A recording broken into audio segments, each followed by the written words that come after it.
The CEO of Facebook, he's worth about $50 billion. His name is Mark Zuckerberg. He's announced plans to take 2 months of paternity leave when his daughter arrives. Christina Warren is here. You are the senior technology correspondent for... Mashable. There you go. I hadn't got it written down. I couldn't remember. So, look, I think this is great. I think that if private enterprise wants to offer this kind of benefit, I think it's terrific. Attract good talent and keep it.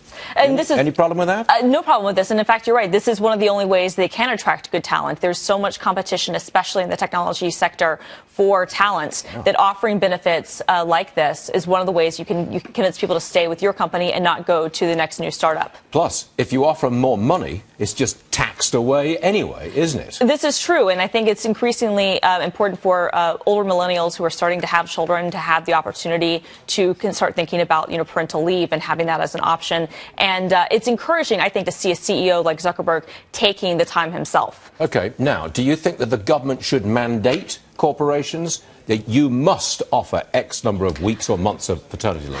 I think that that's a complicated topic. I think that... No, it's not.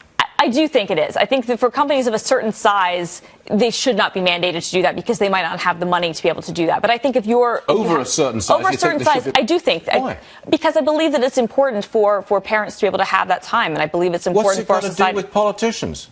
Why? I think that it's something that should be considered a standard. It should be kind of like healthcare. It should be something that should be considered standard when it comes to our benefits. We spend so much of our time at work. So much of our lives are spent at work. If many people won't take the time unless it's mandated, and many people won't find the way to take the time off and feel comfortable coming back. It's not even so much a matter of the money, but knowing that their job will be there for them when they get back. It's a good job that we're almost out of time, and we are out of time, because I'd take you on this one. I think utterly and totally wrong. But, come on back at some point. Okay, I'll come back. And happy Thanksgiving. Happy Thanksgiving. My fellow American. All right.